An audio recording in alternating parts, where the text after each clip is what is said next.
اعوذ باللہ من الشیطان الرجیم، بسم اللہ الرحمن الرحیم۔ بھائیو، میں اس بات سے پریشان ہوں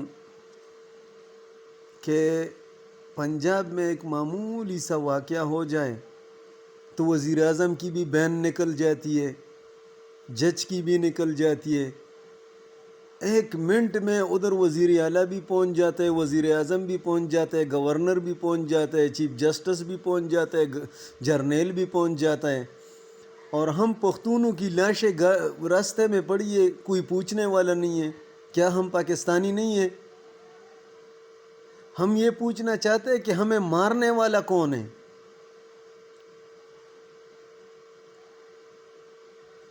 ڈھونڈ کر لانے والا تو کتا ہے۔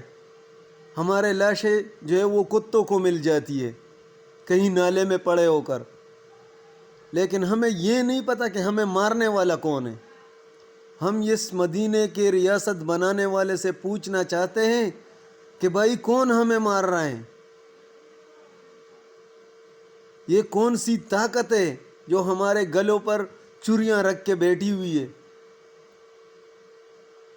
یا تو ہمیں ہمارا قاتل دکھاؤ،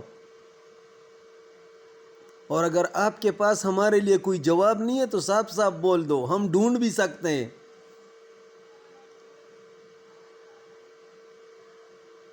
ہمارا نام ایسے پختون نہیں رکھا گیا ہے۔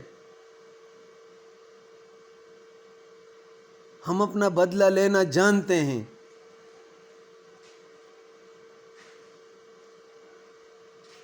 کیوں ہمیں ہمارے چھوٹے چھوٹے بچوں کو اغوا کر کے مار رہے ہو؟ کیا گناہ کیا ہے ہم نے؟ اس ملک کے لیے جتنی شہادتیں پختونوں نے دیے اتنے 3 صوبوں نے نہیں دیے۔ اگر شہادتوں کی بات آ جائے نا تو پاکستان کے لیے جتنا خون پختون کا بہا ہے اتنا کسی صوبے کا نہیں بہا ہے۔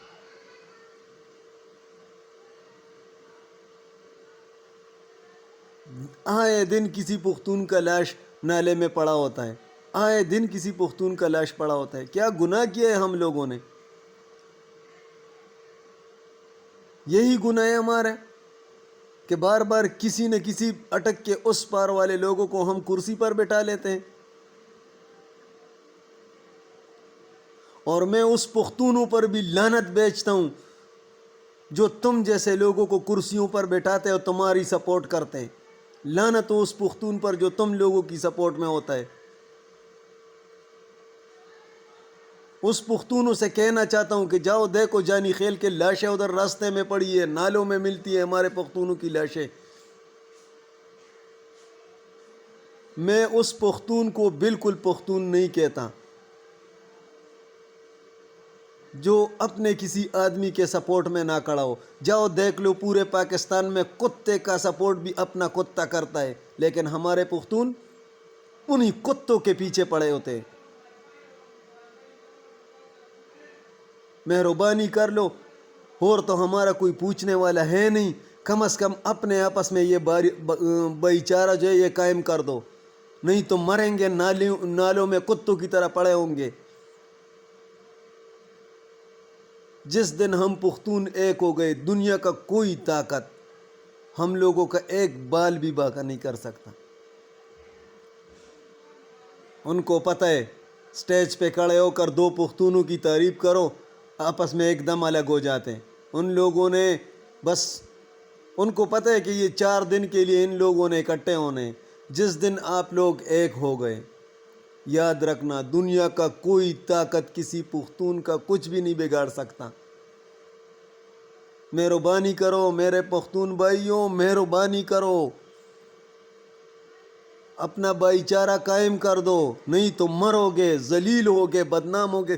حساب لگاؤ پچھلے 70 سال میں ہر جنگ میں ہم لوگ لڑیں، ہم لوگوں نے شہادتیں دیے، بعد میں جنگ بھی ہم پر آیا ہے، بدنام بھی ہم ہوئے، دہشت گرد بھی ہمیں کہا گیا ہے، غدار بھی ہم ہی لوگوں کو کہا گیا ہے۔ کیوں تم لوگوں کو سمجھ نہیں آتا ہے؟ کب تک مرو گے، کب تک بدنام ہوگے؟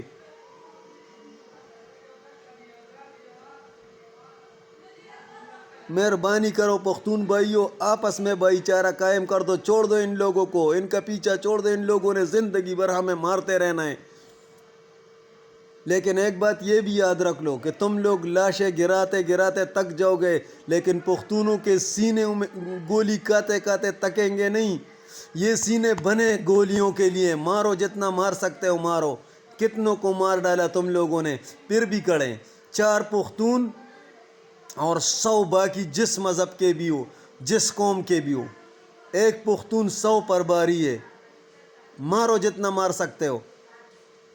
میرا پختون بھائیوں کے لیے ایک ریکویسٹ ہے، ایک التجا ہے کہ برائے مہربانی اپنے بھائی چارے کو قائم کر دو، نہیں تو مرو گے۔ جس طرح یہ لوگ ہمیں مار رہے ہیں نا، ہمارے قاتل کا بھی نہیں پتہ چل رہا ہے، اسی طرح مرتے رہو گے، بدنام ہوتے رہو گے۔ تو برائے مہربانی اپنے آپس میں بھائی چارہ قائم کر دو اور ختم کر دو یہ سب کچھ، خود بخود پتہ چل جائے گا کہ پختون کیا چیز ہے۔ سلام۔